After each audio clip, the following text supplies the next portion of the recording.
నమస్కారం గురువుగారు. అమ్మా నమస్కారం. ముందుగా మీకు మహాశివరాత్రి శుభాకాంక్షలు గురువుగారు. అమ్మ ప్రేక్షకులందరికీ కూడా మహాశివరాత్రి శుభాకాంక్షలు.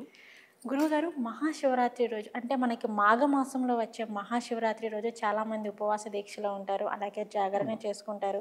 కొంతమందికి పూజ ఎలా చేయాలి, ఏ విధంగా చేసుకోవాలి అన్న దాని గురించి అవగాహన ఉంటుంది. కొంతమందికి అంత అవగాహన ఉండదు. అసలు మహాశివరాత్రి రోజు ఫెస్టివల్ని ఏ విధంగా జరుపుకోవాలి అంటారు? వందే శంభుమాపతిం సురగురుం వందే జగత్కారణం వందే పన్నగభూషణం మృగధరం వందే పశూనాం పతిం వందే సూర్యశశాంకవహ్ని నయనం వందే ముకుందప్రియం వందే భక్తజనాశ్రయం చ వరదం వందే శివం శంకరం. శ్రీ గురుభ్యో నమః. మనకు మిగతా పండుగలు, అవును, ఆ పండుగల రోజున అనేక విధమైనటువంటి పూజలతో పాటు పంచభక్షాన్నాలు పెట్టడము,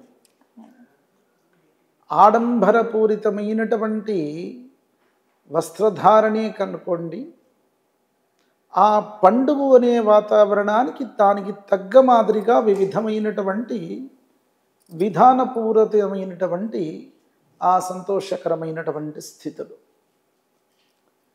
పంచభక్షాన్య నైవేద్యమే కాకుండా మనము భుజించడం, ఇక ఆ పండుగలన్నిటికీ కూడా విభిన్నమైనటువంటి విషయము శివరాత్రి, మహాశివరాత్రుడు. శివరాత్రుడు 12, మరి మాసానికి ఒక శివరాత్రి. అది అమావాస్య, ప్రతి మాసంలో అమావాస్య వస్తుంది కదా, అమావాస్య ముందు రోజు మాస శివరాత్రి. మాసానికి ఒక శివరాత్రి కాబట్టి మాస శివరాత్రి. ఎన్ని మాసాలు? 12 మాసాలు కనుక 12 శివరాత్రులు. ఆ 12 శివరాత్రుల్లో ఈ మాఘమాసంలో మాత్రము వచ్చేటువంటి శివరాత్రిని మహాశివరాత్రి అని అన్నాం.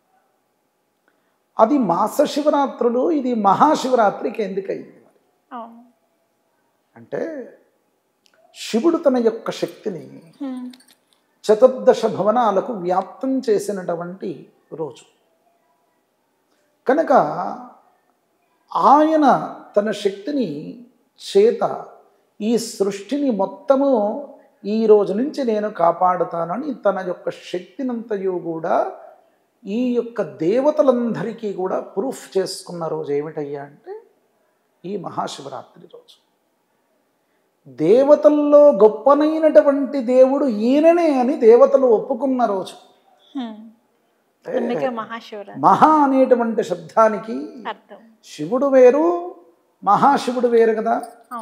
కనుక ఇక్కడ దేవుళ్ళు వేరు, మహాదేవుడు అని అన్నారు ఈయన. శివుణ్ణి ఏమంటాం? మహాదేవుడు. మహాదేవుడు అంటే ఏమిటి? దేవతల్లో గొప్పవాడు కాబట్టి మహాదేవుడు అయ్యాడు. అది ఎవరన్నారు?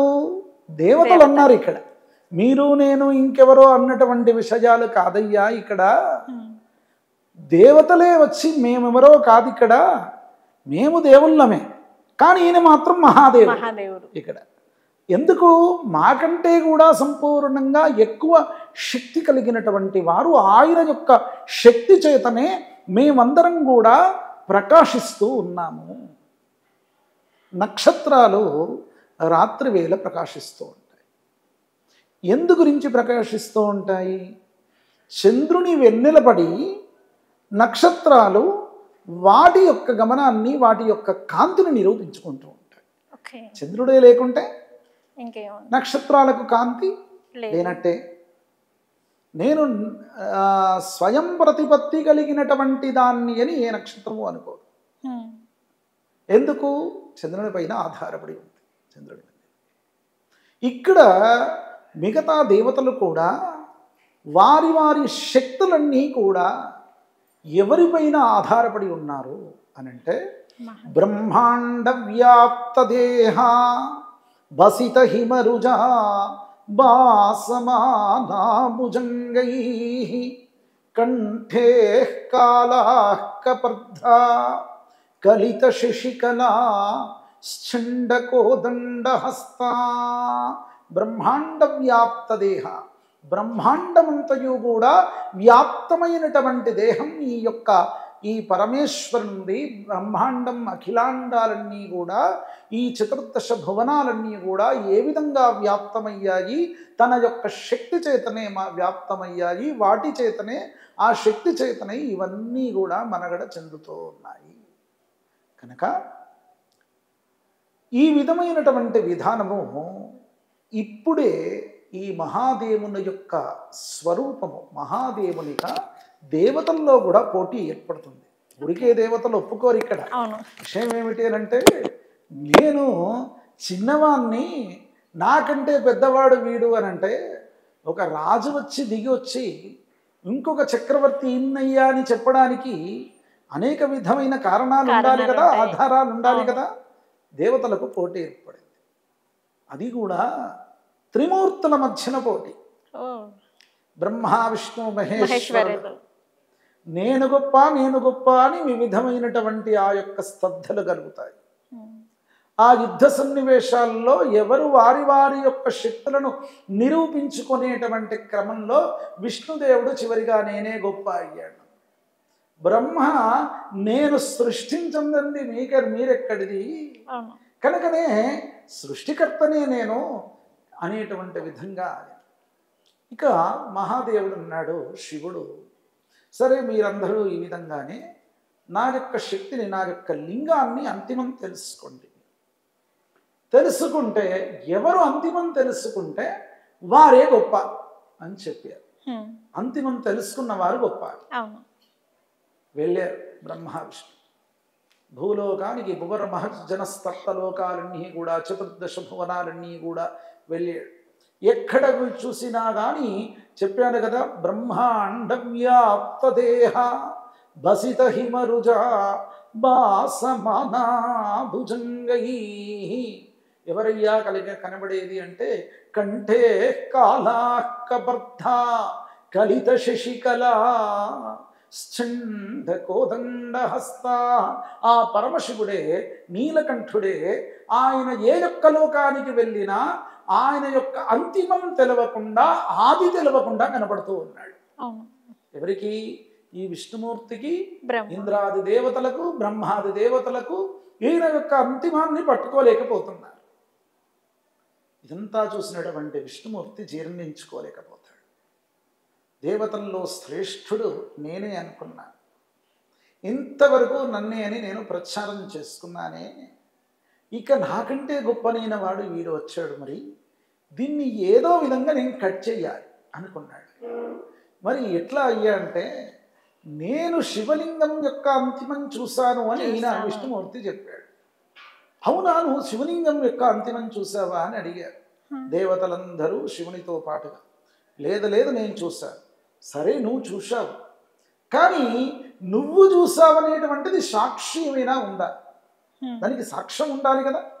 కనుకనే నువ్వేదో చక్రవర్తి కావడానికి ఇక్కడ ఆ విధమైనటువంటి విధానంగా చెప్తున్నావేమో మరి అని అంటే, లేదు లేదు, నాతో పాటు ఇంకొకరిని కూడా చూస్తాయి అని సాక్షిభూతంగా ఒక వృషభాన్ని పెట్టాడు. ఎద్దును తీసుకొచ్చేసి, ఈ యొక్క ఎద్దు కూడా ఈయన యొక్క శివుని యొక్క అంతిమాన్ని చూసింది. ఎద్దే కాకుండా ఒక్క సాక్ష్యం సరిపోదు. ఈ కాలంలో కోర్టులకు కూడా ఒక సాక్ష్యం సరిపోతుందా? ఇన్ని సాక్ష్యాలు ఉండాలి అని. ఇక కనుక ఆ సాక్షిభూతమైన విషయాల్లో ఉమ్మంత చెట్టును కూడా చూపెట్టాడు. పూర్వకాలంలో చరాచర జీవరాశులన్నిటికీ కూడా చెట్లకు కూడా మాటలు వచ్చి, కనుక అది కృతయుగం నాటి, దేవతాయుగం నాటి. ఆ విధమైనటువంటి స్థితుల్లో మారిడపత్రిని కూడా చూపెట్టాడని లింగ పురాణంలో చెప్తూ. ఆ విధమైనటువంటి క్రమంలో ఇవి ఒప్పుకుంటాయి, మేము చూసామని తల ఊపుతాయి. ఇక అయ్యేసరికి పరమశివుడు ఆయనకు తెలుసు వీరెవరు వీరు నన్ను చూడలేదు అని. వాటి మూడింటిని శపిస్తాడు. శపించేసరికి విష్ణుమూర్తికి భయం వేస్తుంది. నన్ను ఇక్కడ శపిస్తాడు, ఆయన తప్పు చేశాడు కదా విష్ణుమూర్తి. వెళ్ళి వెంటనే పాదాలు పట్టుకొని ఆ యొక్క లింగోద్భవ కాలంలో ఆయన అతీతమైనటువంటి పూజలన్నీ చేశాడు. ఎవరికి? శివునికి. ఎందుకు? అత్యంత శక్తిమాన్వితమైనటువంటి వారు ఈయనే అని బ్రహ్మాది దేవతల్లో విష్ణుమూర్తి చెప్పుకున్నాడు.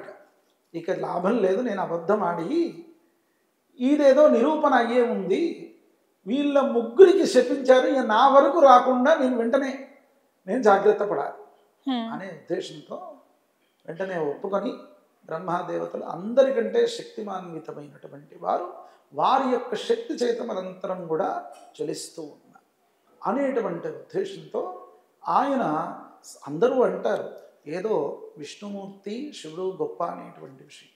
శివశ్చ హృదయం విష్ణు, విష్ణుశ్చ హృదయం శివ. శివునికి పూజ చేస్తే విష్ణుమూర్తి ప్రీతి చెందుతాడు, విష్ణువుకు పూజ చేస్తే శివుడు ప్రీతి చెందుతాడు. విష్ణువుకు పూజ చేయడం చేత శివతత్వపూరితమైనటువంటి అంశాలన్నీ కూడా వారికి లభిస్తాయి. శివునికి పూజ చేయడం చేత విష్ణుపూరితమైనటువంటి ఆ యొక్క శక్తులన్నీ కూడా వీనికి వరాలుగా ఇస్తాడు. కనుక ఆ విధమైనటువంటి క్రమంలో విష్ణుమూర్తి అప్పుడు ఆయనకు సహస్ర కమలాలతోటి కూడా పూజ చేశాడు అని చెప్పుతూ ఉంది. విష్ణుమూర్తి ఆ విధంగా చేశాడే లింగోద్భవ కాలంలో చేశాడు. అంటే లింగము ఉద్భవించి విష్ణుమూర్తికి ఏదైతే చతుర్దశ భువనాలకు బ్రహ్మాది దేవతలకు ఈ తన యొక్క శివతత్వాన్ని, తన శక్తిని నిరూపించినటువంటి శక్తిని ధారపోసి నీవులను రక్షించేవాణ్ణి నేనే అని నిరూపించుకున్నటువంటి ఆ యొక్క రోజు మాఘమాస కృష్ణ చతుర్దశి రాత్రివేళ లింగోద్భవ కాలము, రాత్రివేళ మధ్యకాలము, బిందుకాలమే ఆ యొక్క లింగోద్భవ కాలం. అందు గురించి 12 శివరాత్రులు ఉన్న ఇది మహాశివరాత్రి. అది మాస శివరాత్రి, ఇది మహాశివరాత్రి. ఎందుకయ్యా అంటే తన యొక్క శక్తిని నిరూపించుకున్న రోజు, తన శక్తిని అందరికీ ధారపోసినటువంటి రోజు, బ్రహ్మాది దేవతల్లో ఈయనే గొప్ప అని నిరూపించుకున్న రోజు, బ్రహ్మాది దేవతలు ఈయనకు పట్టం కట్టినటువంటి రోజు, సాక్షాత్తు విష్ణుమూర్తే కైలాసానికి వెళ్ళి లింగ స్వరూపంలో ఉన్న ఆ స్వామికి సహస్ర కమలాలతో పూజ చేసినటువంటి రోజు. మరి ఈ శపించినటువంటి నందీశ్వరుడు వృషభము వెళ్ళి స్వామిని తపస్సు చేశాడు. స్వామి భక్తి తత్పరుడు కదా, కనుక తన యొక్క భక్తులను చూడడం తప్ప ఇంకేమీ కూడా తన ధ్యాస లేనటువంటి వాడు. రాక్షసునికి కూడా, భస్మాసునికి కూడా వరమిచ్చి తన తలపైన పెడతాడని తెలిసి కూడా, చేతి పెడతాడని తెలిసి కూడా ఆ చేతి ఎక్కడ పెడితే అక్కడ వారు భస్మం అవుతారని వరమిచ్చాడు. అంటే తన యొక్క భక్తుల యొక్క మనుగడను, తన భక్తులకు వెనక ముందు చూసుకోకుండా శక్తిని ధారపోసేటువంటి వాడు. ఈ యొక్క వృషభము అబద్ధమాడినా తననే, తన యొక్క శక్తిని కించపరిచే విధంగా ఉన్నా కానీ పరమేశ్వరుడు నీకు వరమిస్తున్నాను, నీవు నాకు ఆ వాహనంగా అవుతావని వరమిచ్చాడు. చూడండి, మిగతా దేవతలు, మిగతా వాళ్ళు ఇంకా ఇంకేమైనా ఉందా? మనకు ఒక్క అన్యాయం చేస్తే చాలు.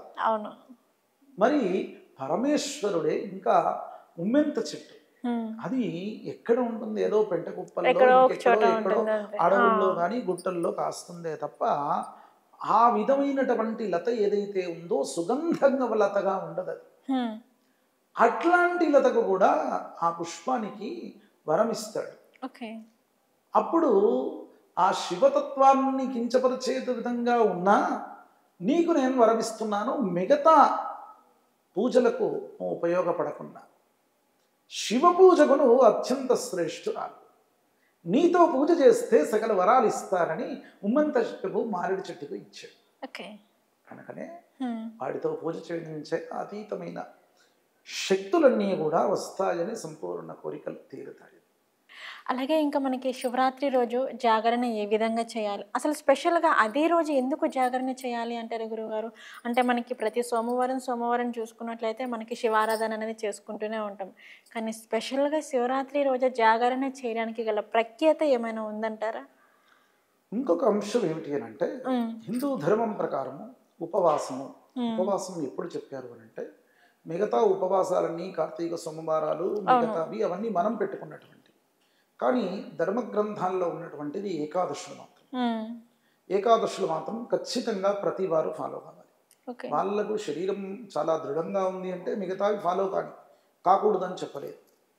కానీ ఖచ్చితంగా ఎవరైనా ఫాలో కావాల్సింది ఏకాదశి ధర్మము, ఏకాదశి దీక్ష, ఏకాదశి ఉపవాసం. ఉపవాసం. ఉపవాస దీక్ష ఎప్పుడై ఉన్నా కానీ, అంటే సమీపం, సమీపం. వాసము అంటే నివాసం. ఎవరితో నివాసం ఉండాలి? భగవంతునితో నివాసం ఉండాలి. భక్తి అనేటువంటి దానికి నవవిధమైనటువంటి భక్తి మార్గం భాగవతంలో మొట్టమొదట చెప్పబడుతుంది. శ్రవణం కీర్తనం విష్ణో స్మరణం పాదసేవనం అర్చనం వందనం దాస్యం సఖ్యమాత్మ నివేదనం. శ్రవణం వినడం, స్వామివారి యొక్క కథలను, గాథలను, స్తోత్రాలను, మంత్రాలను, చివరికి నామాలనైనా వినడం. ఓకే. శ్రవణం కీర్తనం, కీర్తించడం స్వామివారి యొక్క భక్తితత్వాన్ని. నీపోటి నాపోటి వాళ్ళను కీర్తించడం కాదయ్యా, భగవత్వత్వాన్ని కీర్తించాలని చెప్పాడు. శ్రవణం కీర్తనం విష్ణో, స్మరించడం. ఏదో ఇంకేదో ఆఫీసులో వీడు బాస్ ఇట్లా ఉన్నాడు, ఇంకేదో ఇట్లా ఉన్నాడు, నానా విధంగా నాకు ప్రమోషన్ ఎప్పుడు వస్తుందని, కొడుకు ఈ విధంగా ఎగ్జామ్స్ ఇట్లా రాస్తున్నాడా అని ఎప్పుడు అవిస్మరిస్తూ ఉపవాసంతో ఉంటా అంటే కుదరదయ్యా. ఏమి చెయ్యాలి అని అంటే భగవంతుణ్ణి స్మరిస్తూ ఉండాలి. స్మరణం పాదసేవనం, ఊరికే స్మరిస్తే సరిపోదు, స్వామివారి యొక్క పాదసేవ చెయ్యాలి. అక్కడ అంటే ఇంట్లో శుభ్రంగా చిన్న విగ్రహాలుండని, పెద్ద విగ్రహాలుండని, చిన్న ఫోటోలుండని, వాటన్నిటినీ కూడా శుద్ధిగా చేసుకొని ఆ భగవతత్వంతో మనము సరైనటువంటి దీపారాధన అనుకోండి, తోరణాలే అనుకోండి, ఇల్లంతయు కూడా మంగళప్రదంగా చేసుకోవడమే అనుకోండి, ఆవు పేలతో, ఆవు పంచకంతో, గోమయంతో ఇల్లంతయు కూడా అలకేసి ముగ్గులన్నీ కూడా పెట్టి అలంకారం చేసుకొని ఇల్లంతయు కూడా శివమయము అనేటువంటి విధంగా మన యొక్క విధానాన్ని ఏర్పాటు చేసుకుని, శివుడు ఎవరో కాదు, దేహో దేవాలయ ప్రోక్తో జీవో దేవ సనాతన అని, దేవాలయం అనేటువంటిదే మన శరీరము, లోపల ఉన్న జీవుడే పరమాత్మ, ఈ యొక్క దేవాలయం మానవ గృహము, మనమే ఆ యొక్క పరమాత్మ అనేటువంటి విధంగా తత్వబోధతో ఈ యొక్క పూజ చెయ్యాలి. ఓకే. శివతత్వం అనేటువంటిది చాలా గొప్పనైనటువంటిది. స్మరణం పాదసేవనం అర్చనం, అర్చిస్తూ ఉండడం, స్వామివారి యొక్క అర్చనలు, పూజలను, అభిషేకాదులు ఇట్లాంటివన్నీ కూడా చేయడం. అర్చనం వందనం, స్వామికి మంచి సద్బుద్ధితో నమస్కారం చేసుకోవడం, కామవాంఛలతో కాదు. ఈ కాలంలో ఎక్కడ ఏ పూజ చేసినా, ఏ విధమైనటువంటి వ్రతాలు చేసినా, ఏ దేవాలయానికి వెళ్ళినా మొట్టమొదట మన కోరికను తీసి ముందర పెట్టడం, మన పెట్టుబడులన్నీ కూడా ముందర పెట్టేసి మనం తర్వాత లాభం కావాలని వ్యాపార ధోరణులు ఎట్లాగో పూజలన్నీ కూడా అట్లాగే మారాయి. పూజల్లో అట్లాంటివి ఉండకూడదు. ఏమిటి అనంటే ఏ విధమైనటువంటి మనోవాంఛలు లేకుండా స్వామివారికి నమస్కారం చేయడం. విన్నారా? ఒక చిన్న పిల్లవాడు ఏ విధంగానే మనము శిశువు ఒక 2 years 3 years పిల్లవాడు, 1 year పిల్లవాడు లాలిస్తూ పాడిస్తూ మన ముందు వచ్చి వాడు వచ్చి రాని మాటలతో ఎట్లా అయితే మన ముందు వచ్చి మాట్లాడుతాడో, ఆ విధంగా నమస్కారం చేస్తాడో, ఆయన యొక్క ఆటపాటలు చూస్తాము. భగవంతునికి కూడా మనం పిల్లలం కనుక మన యొక్క మనోవాంఛలు కుదరదు. ఇక్కడ స్వామి చాలా కోరుకుంటే కొన్నే ఇస్తాడు, మనం కోరుకున్నవే ఇస్తాడు. మనం కోరుకోకుంటే కొండను కూడా ఇస్తాడు. కనుక మనం కోరుకోవడం అవసరమా, మనకు ఏమైతే మంచో అది అవసరమా, భవిష్యత్తు ఆయనకు తెలుసు, మనకు తెలియదు. కనుక మన భవిష్యత్ తెలిసినటువంటి భగవంతుడు కాబట్టి ఆయనకు ఏ విధమైన మనోవాంఛలు లేకుండా నిర్మలమైనటువంటి మనస్సుతో వందనం దాస్యం, వందనం నమస్కారం చేయాలి. దాస్యత్వం అంటే స్వామివారికి సేవ చేయాలి. కొంతమంది దేవాలయాల్లో చైర్మన్ ఉంటాడు, నాకే ఎక్కువ పుణ్యం అనుకుంటాడు వాడు. కానీ భగవంతుని యొక్క ఆ యొక్క భక్తి తత్వానికి, భగవంతునికి సేవకుడు ఏంటి, చైర్మన్ ఏంటి, ఒక అర్చకుడు, అందరూ సమానుడే. ఆయనకు కావలసింది భక్తి, జ్ఞానం. అజ్ఞానంతో ఉన్నటువంటి వారు ఎవరైనా ఒక్కటే. కనుక జ్ఞానంగా ఉన్నటువంటి వారు కావాలి. ఇక్కడ చేయాల్సింది, ఇక్కడ స్వామివారి యొక్క సేవ చేయాలి ప్రతి వారు. అర్చనం వందనం దాస్యం సఖ్యమాత్మ నివేదనం. చాలామంది అనుకుంటారు మంచి స్నేహితుడు లేదయ్యా, మరి ఆ యొక్క స్నేహితుడు ఎవరితో స్నేహత్వం చెయ్యాలంటే నేను ఇబ్బంది పడుతూ ఉన్నాను అనంటే, చెయ్యాల్సిన వానితో స్నేహితం చెయ్యకుంటే ఇట్లాగే ఉంటుంది. మరి ఎవరితోనయ్యా స్నేహితం చేయాల్సిందంటే భగవంతునితో స్నేహితం చేయాలని చెప్పబడింది. ఇంకెవరితో కాదు మన కష్టాలు చెప్పుకునేవి, మన సలహాలు సూచనలు ఇవ్వాల్సింది ఎవరో కాదు, ఆ భగవంతుడయ్యా. కనుకనే ఆ భగవంతునితో సఖ్యత్వం అనేటువంటిది ఉండాలి. సఖ్యమా ఆత్మనివేదనం. ఇక ఆత్మనివేదనం అది చాలా అరుదైనటువంటి విషయం. అంటే యోగతుల్యులకు లభించేటువంటి విషయం. నేను భగవంతుడు వేరు కాదు అనేటువంటి తత్వానికి రావాలి. అంటే ఇక్కడ విషయం ఏంటంటే, నేను ఇంతవరకు ఉపవాసం చేశాను, ఇన్ని గంటలు ఉన్నాను, నేను ఈ విధంగా, అంటే మనము మైమరిచిపోయి భగవత్ లీలమై పోవాలి. ఆ విధమైనటువంటి విధానంతో ఈ శివార్చన అనేటువంటిది చెయ్యాలి. ఇక్కడ భగవద్ జాగరణ ఎట్లా చెయ్యాలయ్యా అంటే, ఈ విధమైనటువంటి భక్తతత్వ రసపూరితమైనటువంటి నవవిధ భక్తులు ఏవైతే ఉన్నాయో, నవవిధమైన భక్తుల్లో ఏ విధమైనటువంటి దారికి వెళ్ళినా మీరు ఆ పరమాత్మలో శివైక్యం కావడానికి అద్భుతమైనటువంటి దారులయ్యా ఇవి. ఏ విధమైన దారిని ఎంచుకున్నా పర్లేదు, ఆ ముక్తినిస్తాయి. కానీ భక్తితో జ్ఞానంతో చెయ్యండి అని చెప్పబడింది. కనుక ఆ పరమాత్మని యొక్క తత్వం అనేటువంటిది చాలా అజ్ఞానులకు సుజ్ఞానాన్ని ఇచ్చేటువంటిది. ఒక బాలులకు తెలిసి తెలవనటువంటి వారికి కూడా జ్ఞానం వారి యొక్క మాటలే నమ్మి వారికే సకల విధమైనటువంటి శక్తులు ధారపోసినటువంటిది. నేను అహం బ్రహ్మాస్మి అని చాలా విధమైనటువంటి విర్రవీగినటువంటి వారికి భక్తి తత్వం ఏమీ కూడా ఆయన యొక్క ఏ విధమైనటువంటి దారి చూపెట్టాలో ఆ పరమాత్మనికి కూడా తెలుసు. కనుకనే ఇక్కడ ఏదో కొంతమంది అనుకుంటారు, నేను ఇంత విరాళం ఇచ్చాను అని అనుకుంటాడు. భగవంతునికి ఈ గుళ్ళో ఇంత విరాళం ఇచ్చానే, ఆ విధమైనటువంటి విరాళంతో నాకు ఎక్కువ వస్తుంది అని అనుకుంటాడు. నువ్వు ఇచ్చిన డబ్బు ఎక్కడిదో తెలియదా, భగవంతునికి ఎట్లా సంపాదించావో తెలియదా. కనుక ఆ విధమైనటువంటి విధానానికి భగవంతుడు కూడా ప్రీతి చెందడు. నువ్వు ఇచ్చిన అసలైతే ఉండాల్సింది ధర్మబద్ధంగా. అస్థిరం జీవనంలోకి, అస్థిరం ధన యౌవనే, అస్థిరం ధాతృపుత్రీచ ధర్మకీర్తి ద్వయం స్థిరం అని. ఏమిటయ్యా స్థిరమైనటువంటిది? మనం నమ్ముకున్న ధర్మమే, మనం నమ్ముకున్నటువంటి జ్ఞానమే, మనకు కీర్తి ప్రతిష్టలే మనకు స్థిరమైనటువంటిది తప్ప ఇక ఇక్కడ స్థిరమైనటువంటిది ఏమిటి అనంటే భగవతత్వమే స్థిరమైనటువంటిది. భగవంతుడే మనను కాపాడేటువంటి వారు. అనేక విధమైనటువంటి కామక్రోధ లోభభూహిష్టమైనటువంటి మానవ శరీరం ఏదైతే ఉందో, ఆ మానవ శరీరము మనస్సుతో కర్మేంద్రియాలు జ్ఞానేంద్రియాలు వాటికి ఉండాల్సినటువంటి లక్షణాలు ఉండక అతీత లక్షణాన్ని జోడించి ఆ జోడించడం చేత అనేక విధమైన ఇబ్బందులు పడుతూ ఉన్నామే.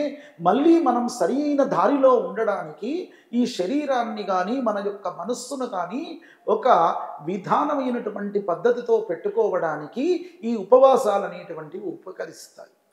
ఒక యాంత్రికమైనటువంటి స్థితి గురించి కాదు. దేవుని దగ్గర కూర్చొని ముక్కు పట్టుకొని అనేక విధమైనటువంటి ధారతుల్యమైనటువంటి అభిషేకాలు, అర్చనలు, పూజలు, షోడశోపచార పూజలు, కళ్యాణాదులు, ఇంకేదో ఎన్ని యజ్ఞయాగాది క్రతువులు చేసినా కానీ వారికి అజ్ఞానంతో చేస్తే సుజ్ఞానం ఉండదు. జ్ఞానంతో చేయండి. చేయాల్సినటువంటి నియమం ఏమిటి అనంటే మనం చేసిన తప్పులన్నీ కూడా భగవంతుని వద్ద ఒప్పుకోవాలి. నీకు నీ పాదాల దగ్గర దాస్యునిగా ఉంటాను. నేను ఇట్లాంటి తప్పులు చెయ్యను. శరీరం వచ్చిందే మానవతా శరీరం అనేటువంటిది జంతువునాం నరమ జన్మదుర్లభం అనేటువంటిది. అనేక జన్మలు ఎత్తిన తర్వాత భగవంతుడు మనకు ఇచ్చినటువంటి ఒక అవకాశం ఏమిటి అనంటే మానవ జన్మ. అట్లాంటి మానవ జన్మను మనం ఏ విధంగా దుర్వినియోగం చేసుకుంటూ ఉన్నాం. మనకు మన చేతికి ఎవరైనా ఒక చాలా అతీతమైనటువంటి ఏదో లక్షల కోట్లు తీసుకొచ్చి చేతిలో పెట్టారు. వెళ్ళి మీరు నదిలో వేస్తారా, అగ్గిలో వేస్తారా? మీరు రెండిట్లో వేయకుండా జాగ్రత్తగా కాపాడుకుంటారు. మరి అశాశ్వతమైనటువంటి ద్రవ్యాన్ని అట్లా చూస్తే శాశ్వతంగా మన కీర్తి ప్రతిష్టలు శాశ్వతం. ఎక్కడో శంకరాచార్యులు, ఎక్కడో మనకు వివేకానందుడు. కనుక ఇట్లాంటి వారి యొక్క పేర్లన్నీ కూడా రాముల వారు యుగాంతరాలు దాటాయి. రాముడు కనుక అన్ని యుగాంతరాలు దాటినా కానీ వారి పేరును తలుస్తూ ఉన్నా మానవునిగా జన్మ ఎత్తినటువంటి పరమాత్ముడు ఆయన. కనుక ఆ విధమైనటువంటి విధానంగా భగవంతుడు మనకు అంత గొప్పనైన జీవితాన్ని ఇస్తే చేయాల్సింది ఏమిటో తెలుసా? భగవంతుడు జన్మకో శివరాత్రి అని విన్నారా? అవును, జన్మకో శివరాత్రి అనేసి అంటారు పెద్దలు కూడా. జన్మకొక శివరాత్రి. అయ్యా, నీ జీవితంలో ఒక జ్ఞానంగా మనిషి ఎట్లా బతకాలి అని ధర్మశాస్త్రం చెబుతూ ఉందో ఒక్కరోజైనా జీవించు.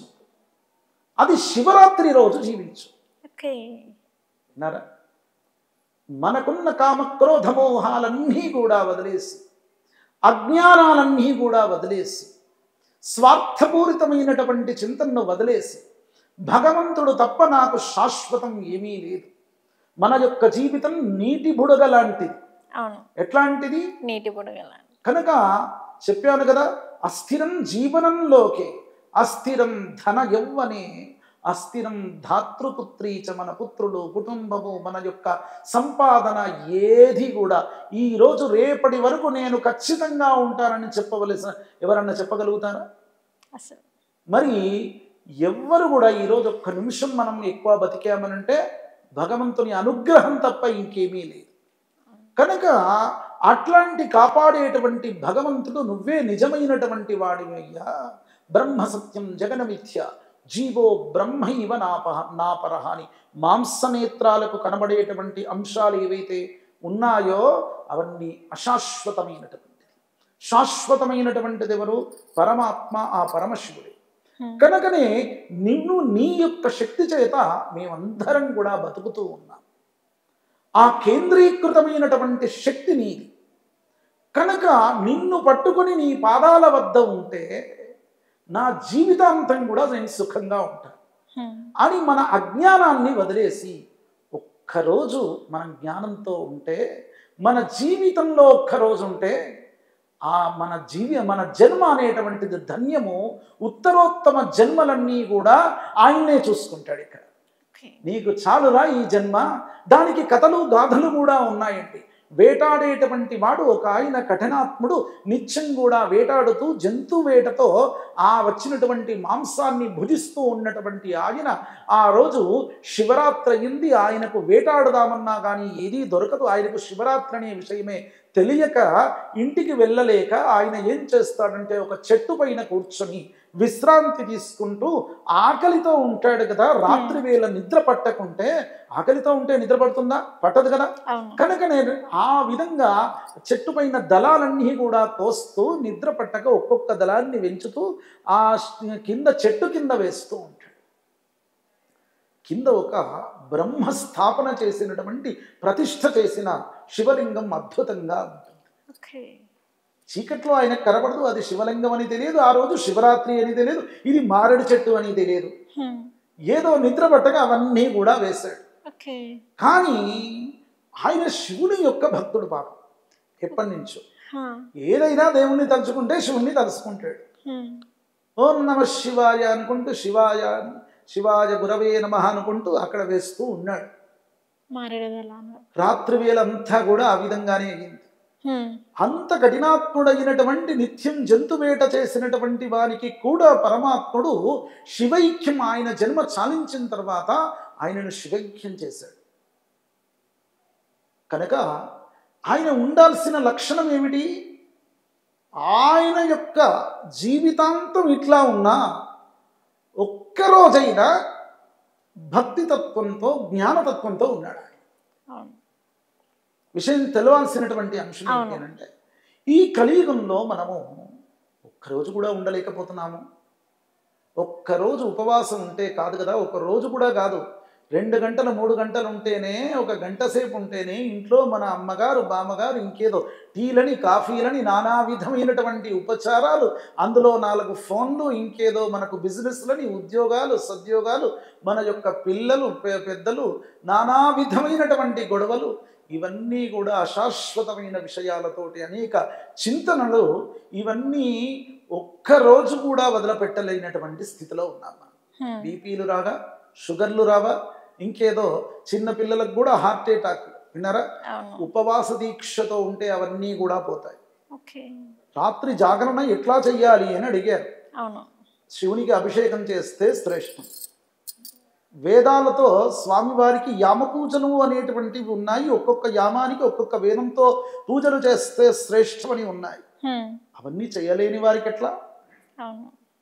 స్వామి యొక్క నామాన్ని పలుకుతే చాలని చెప్పారు. చాలా చిన్నవాడు ఉన్నాడు, మరి ఎవరైనా కానీ, చిన్నవాడే కాదు పెద్దవాడే కాదు వేద పండితుడే కాదు, ఎవరైనా వాళ్ళు చేయాల్సింది భగవంతుని నామస్మరణ. భగవంతుని నామస్మరణతోటే అనేక విధమైనటువంటి శుభాలు కలుగుతాయి. నరసింహని దివ్య నామమంత్రము చేత దురిత జాలము నిల్లద్రోలవచ్చు. నరసింహని దివ్య నామమంత్రము చేత రిపు సంఘముల సంహరింపవచ్చు. నరసింహని దివ్య నామమంత్రము చేత బలుపైన రోగముల ప్రాపవచ్చు. భరిననేని మహామంత్ర బలము చేత దివ్య వైకుంఠ పదవి సాధింపవచ్చు. అద్భుతమైనటువంటి శేషప్ప రాసినటువంటి అద్భుతమైన కావ్యం నరసింహ శతకం. కనుక ఆ విధమైనటువంటి విధానంలో భగవంతుని యొక్క నామమే శివపంచాక్షరి అని పంచభూతాలను జయించవచ్చు. 4 వేదాలు, అష్టాదశ పురాణాలు చదివినటువంటి సత్ఫలితం ఇచ్చినటువంటి నామము ఓం నమ శివాయ అని శివపంచాక్షరి మంత్రాన్ని చదువుకోండి. శివుడి పైన నీళ్లు పోస్తే చాలు, పరమశివుడు ఇంకేదో వజ్రవైడూర్య గోమేధిక పుష్కరాగర మదకత మాణిక్యాలతో పూజ చేయాల్సిన అక్కర్లేదు. జాజీ చెంపక అశ్వత్థాలతో పూజ చేయాల్సినటువంటి అక్కర్లే. ఉంటే చెయ్యండి. పంచామృతాభిషేకాలు కూడా ఉంటే చెయ్యండి. కానీ పంచామృతాలతో కూడా రహస్యపూరితమైన విషయాలు ఏమిటంటే, శివుని అభిషేకం నుండే ప్రారంభమైంది పంచామృతాలతో అభిషేకం. పంచభూతాలను విన్నారు కదా, పంచభూతాలు పృథివ్యాపస్తేజో వాయురాకాశం. పంచభూతాలే మనకు ఆధారం. పృథివీ లేనిది ఉంటుందా, వాయువు లేనిది ఉంటుందా, అగ్ని లేనిది, నీరు లేని, వాయువు ఏమి లేనిది ఉండగలుగుతా. కనుకనే ఇవన్నీ లేనిది ఉండలేదు. అవన్నీ కూడా వాటిని జయించాలంటే, వాటి యొక్క అనుగ్రహం కావాలంటే పంచేంద్రియాలు, జ్ఞానేంద్రియాలు కూడా ఇదే. విన్నారా? వాంగ్ మనశ్చక్షు శ్రోత్ర జిహ్వా జ్ఞానాలు. జ్ఞానేంద్రియాలు, పంచేంద్రియాలు అన్నీ కూడా వాటి అనుగ్రహం కలిగి మనకు ఆధీనం కావాలంటే పంచామృతాలతో ఆదిపురుషునికి పూజ చేయాలి. అంటే ఎవరి ఆధీనంలో అవి ఉన్నాయో వారికి పూజ చేయడం చేత అవి మనను అనుగ్రహిస్తాయి. ఇక్కడ విషయం ఏంటి అంటే, ఆ పంచామృతాభిషేకం మిగతా వాటన్నిటికీ చేస్తూ ఉన్నారు, కానీ చేయాల్సింది ఏమిటయ్యా అంటే శివునికి. ఇక్కడ ఆవు పాలతో పూజ, ఆవు పాలు, ఆవు పెరుగు, ఆవు నెయ్యి, ఇక తేనె, పంచదార, చెరుకు రసంతో పూజ ఆ స్వామివారికి చేయడము అనేటువంటిది, అభిషేకం చేయడం, ఇవన్నీ దొరకలేదు. మాకు దొరకలేదు ఈ కాలంలో. ఆవు పాలు, జాతి ఆవు పాలు దొరకడం చాలా కష్టం. ఇంకేదో జెర్సీ పాలు, మిగతా పాలు అన్నీ కూడా తీసుకొస్తున్నాడు, పోస్తూ ఉన్నాడు గేదె పాలు. అవన్నీ కాదు, జాతి ఆవు పాలు పోయడమే శ్రేష్టం. కనుక అవి దొరకకుంటే ఎట్లా అయ్యా? నీళ్లు పోస్తే చాలని చెప్పారు. పరమశివునికి హరహర నమ శివాయ అనుకుంటూ స్వామివారి పైన నీళ్లు పోస్తే చాలు. కాలకూట విషాన్ని మింగాడు ఆయన. సముద్ర మదనం అయిన సందర్భంలో అమృతం వచ్చింది, విషం వచ్చింది. ఇక్కడ దేవతలందరూ పోటీ పడిపోయింది అమృతం కోసం. విషం కోసం పోయి వారు ఇబ్బంది పెట్టుకుంటారా? పెట్టుకోరు కదా. కనుక వారు ప్రతివారు అమృతం కోసం వెళ్ళారే, విషం మాత్రం వచ్చేసరికి భయపడి ఉరికిపోయారు. కానీ ఆ విషం వచ్చేసరికి దాని జ్వాలలన్నీ కూడా అవి అందరికీ మండుతూ వ్యాప్తమవుతూ ఉన్నాయి. ఆ విషం నుంచి వచ్చేటువంటి జ్వాలను, ఆ కాంతిని తట్టుకోలేకపోతున్నారు అందరూ. బ్రహ్మాది దేవతలు వచ్చి పరమశివుణ్ణి వేడుకున్నారు, నువ్వే వాళ్ళను కాపాడాలి అని. అంటే అంతటి మండేటువంటి కాలకూట విషాన్ని, ఆ యొక్క జ్వాలను, అగ్నిని దాన్ని తీసి నోట్లో వేసుకున్నాడు. అది ఎక్కడో ఉంది అంటే పారిపోయారు వారు, దాన్ని తట్టుకోలేక. ఆయన ఏం చేశాడు? తీసి నోట్లో పెట్టుకున్నాడు. నోట్లో పెట్టుకుంటే బయటకేస్తే ఈ యొక్క 14 లోకాలకు కష్టం, అన్నీ మాడి మసిలిపోతాయి. లోపల మింగుదాము అని అనుకుంటే ఆయన మండలంలో ఎట్లా ఉంటాయి? ఆయన శివుడు అనేటువంటి వాడు పరమాత్ముని యొక్క తత్వమే సకల విధమైనటువంటి ఆయువులు కానీ, ఆ యొక్క చరాచర జీవరాశులన్నీ కూడా, బ్రహ్మాది దేవతలన్నీ కూడా ఈయనలోనే ఉంటాయి అన్నట్టు. ప్రజననే బ్రహ్మాతిష్టతు, పాదయోర్ విష్ణుస్తిష్టతు, హస్తయో హరస్తిష్టతు, బాహ్వోరింద్రస్తిష్టతు, జఠరే అగ్నిహోత్రుడు ఇక్కడ ఉంటాడు. జఠరే అగ్నిస్తిష్టతు, హృదయే శివస్తిష్టతు, కంఠే వసవస్తిష్టంతు, వసవదేవత మాట్లాడేటువంటి సరస్సు. కంఠే వసవస్తిష్టంతు, వక్త్రే సరస్వతీదేవి నాలుక పైన ఉంటుంది పరమశివుడు. ఓం వక్త్రే సరస్వనాసికయోర్ వాయుస్తిష్టతు, వాయుదేవత ఇక్కడ ఉంటాడు. నయనయోశ్చంద్రాదిత్యౌ, ఆయన యొక్క కళ్ళే సూర్యచంద్రాదులు అని చెప్పబడింది. నయనయోశ్చంద్రాదిత్యౌ తిష్ఠేత అంకర్ణయో, అశ్వినాది నక్షత్రాలన్నీ కూడా కర్ణాల్లో, చెవుల్లో ఉంటాయి. కనుక వీళ్ళందరినీ ఇబ్బంది పడితే కష్టం కదా. వీళ్ళను ఎక్కడో మింగేస్తే వాళ్ళందరికీ ఏమవుతారో తెలియదు వాళ్ళు. కనుక ఏం చేస్తాడు? కంఠంలోనే పెట్టుకుంటాడు. ఇక్కడ మింగడు, పైకి తీసుకురాడు, పైకి కట్టడాడు. కనుక ఆ కంఠంలో ఉన్నటువంటి పరమేశ్వరుడు పెట్టుకున్నటువంటి ఆ విషతుల్యం చేత ఏర్పడినటువంటి జ్వాలలు ఏవైతే ఉన్నాయో, అగ్ని జ్వాలల చేత పరమేశ్వరుని శరీరం కూడా మండుతూ ఉంటుంది. పరమేశ్వరుడు చాలామంది అనుకుంటారు శివుడు ఇంకేదో నల్లనివాడు అనుకుంటాడు, అభూత కల్పనలు చాలా ఉన్నాయి, ఏదో ఆయన శ్మశానంలో ఉంటాడు కదా, వివిధమైనటువంటి వింతమైన ఆకారంలో ఉన్నాడు కదా అనేటువంటి విధంగా అనుకుంటారు. కానీ దేవతల్లో అత్యంత అందమైనటువంటి వాడు. కనుక శుద్ధ స్ఫటిక సంకాశం, శుద్ధ విద్యాప్రదాయకం, శుద్ధం పూర్ణం చిదానందం, చిదానంద స్వరూపమైనటువంటి శుద్ధ విగ్రహం అత్యంత శ్వేతపూరితంగా ఉంటుంది, తెల్లనైనటువంటి వర్ణమైన. కనుక దేవతల్లో తెల్లవాడెవరయ్యా అంటే ఈయనే. అట్లాంటి ఆయన యొక్క తెల్లనైనటువంటి శరీరాన్ని ఇదంతా మాడిపోతూ ఉంటుంది, మాడిపోయి బొగ్గుగా మారుతుంది. ఆయన యొక్క మండేటువంటి జ్వాల చేత శరీరం అంతయు కూడా ఎర్రగా అయిపోయింది. కనుక ఆ కాలకూట విషాన్ని మింగాడు కాబట్టి దాని నుండి వచ్చేటువంటి జ్వాలలు తగ్గించడానికి, మంట పోగొట్టడానికి చల్లనైన పదార్థం వాడాలి. ఇక్కడ శివునికి చల్లనైన పదార్థం వేస్తాం. అక్షతలు వేసినా ధవలాక్షతలు వేయాలి, రుద్రాక్షతలు వేయాలి, అంటే తడిపే వేయాలి అక్షతలు. మిగతా దేవతలకు అట్లా చెప్పబడలేదు. కనుక శివునికి ఏ యొక్క ఒక పత్రి వాడినా తడిపి వేయడం మంచిదని, ఒక అక్షతలు వేడినా ధవలాక్షతలు వేయడం మంచిదని, ఆ విధమైనటువంటి చల్లనైనటువంటి పదార్థాలు, అందుకే నీళ్లు పోయడం ఆయనకు మంచిది. అభిషేకం నీళ్లతో చెయ్యాలి మొట్టమొదటి. అవే శ్రేష్టమైనటువంటి విషయం.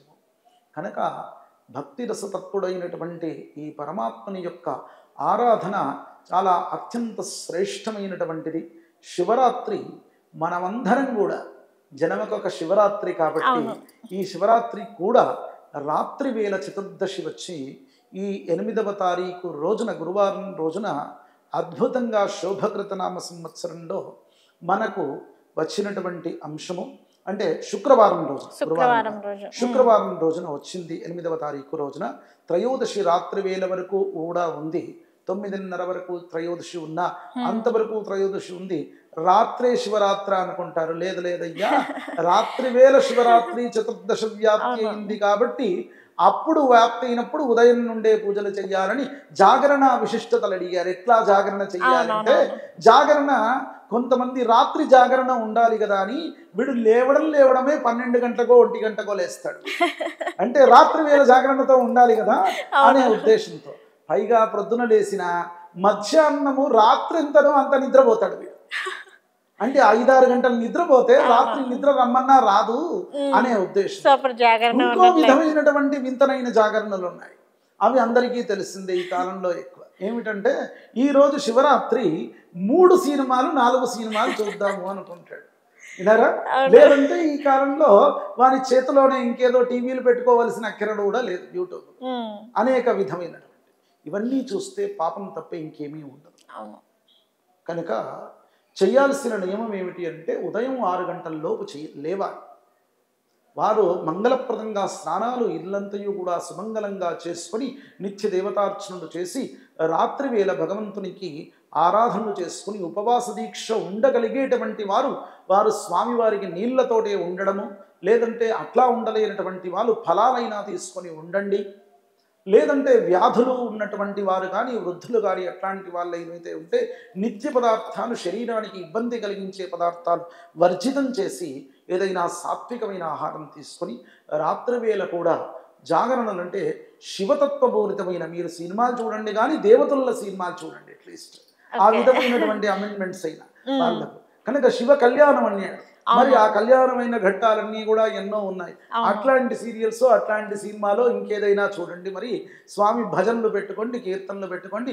ఈ కాలంలో లైవ్లు కూడా వచ్చాయి చాలా. శివరాత్రి కాశీ లైవ్ కానీ ఇంకేదో చాలా విధమైనటువంటి. ఇప్పుడు అగ్నిహోత్రం ఉంది. అగ్నిహోత్రం ఎట్లా అంటే అయ్యా, మనను కాల్చడానికి ఉపయోగపడుతుంది, మనకు వంట చేసి మన ప్రాణాన్ని కాపాడడానికి ఉపయోగపడుతుంది.